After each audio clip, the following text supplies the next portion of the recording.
Number 1. I was having a small meetup with some friends of mine one Saturday night.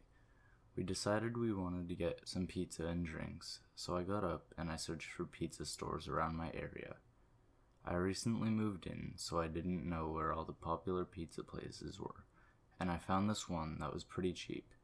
$15 for a large pizza, a medium pizza, and 4 drinks. I found the phone number for the place, and I was about to call them. That doesn't look like a local phone number. Maybe they're in a nearby city, I thought to myself when I looked at the phone number. They hadn't posted their location on the website, so I didn't know where they were coming from. "Hi, can I get a number 4 combo with 6 garlic sauce?" I asked. I heard muffling, and then a very deep voice. "What's the address?" I gave them my address, and for some reason, they let off a little chuckle. "Okay, I'll be there in 5 minutes." I thanked them and hung up. It wasn't until I went back and sat down that I realized how short they would take to finish my order. The scary part is, I'd been sitting down for 15 minutes already, and there was no pizza. About 45 minutes later, I got a knock on the door. I quickly got up to answer the door, but nobody was there. I looked around, and there was no sight of anybody being there. Then I heard a knock on the back door. My stomach turned.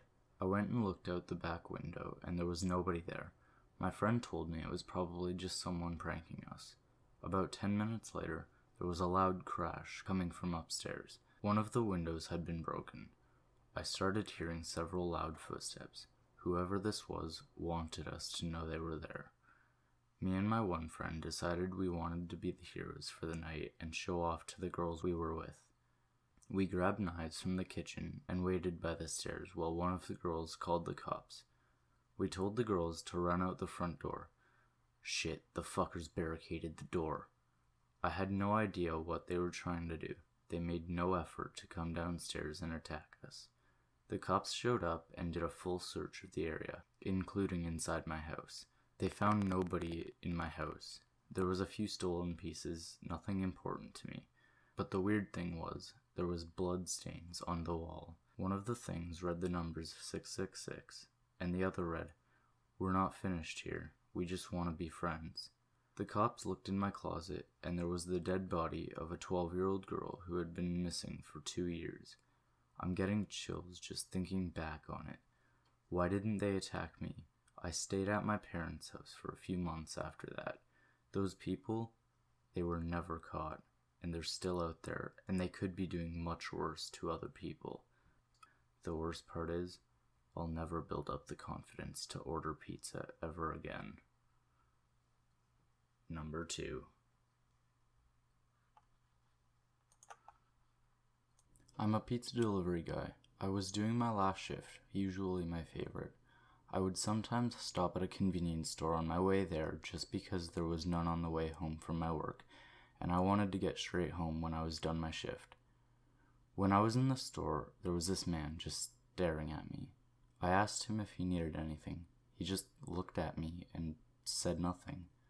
I walked away feeling pretty creeped out, but I just forgot about it. I bought my soda and chips and went back into my car before the pizza got cold. When I was exiting the store, I didn't see the man, until I stepped outside. He was staring right through my car window. I ran up to the guy and started yelling at him.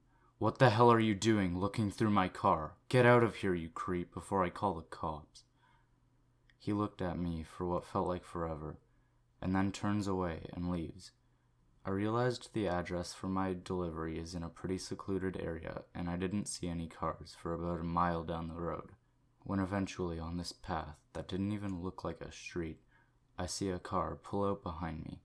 He follows me maybe 100 meters back the entire way there. I didn't think much of it. I got to the destination and delivered the pizza to my customer. He gave me a good tip because of how far I was from my work. He looked behind my shoulder and gazed at a car passing by. Don't see many cars here that often, usually 1 or 2 in just a day.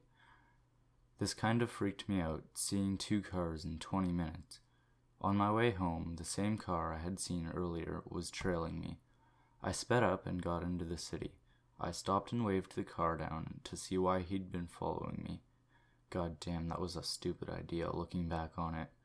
It was the same man from the corner store. I told him to fuck off, and if I saw him again, I was calling the cops. But I yelled at him to stay in the car and drive away. I got a call about a week after that saying, "Don't call the cops, please," and they hung up. I sat back down, thinking it was just a prank, but then I heard a knock on my door. It was that same man I'd seen just a week ago. How did he have my phone number? I ran to call the cops, but my home phone wouldn't work.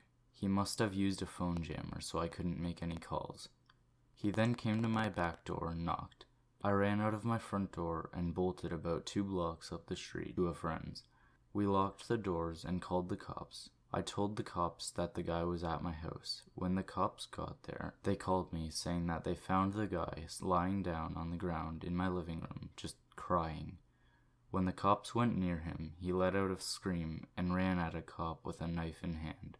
They shot him 3 times instantly. The next day, they came up to me and told me that he was wanted for murder, rape, assault, and all kinds of other unspeakable things. I can't sleep in my house alone anymore, and I quit my job 3 weeks later. This still terrifies me 3 years later. Hey guys, I hope you liked the video, and if you want to, please share the video. It really helps me out and it means a lot. Thank you, and have a splendid rest tonight.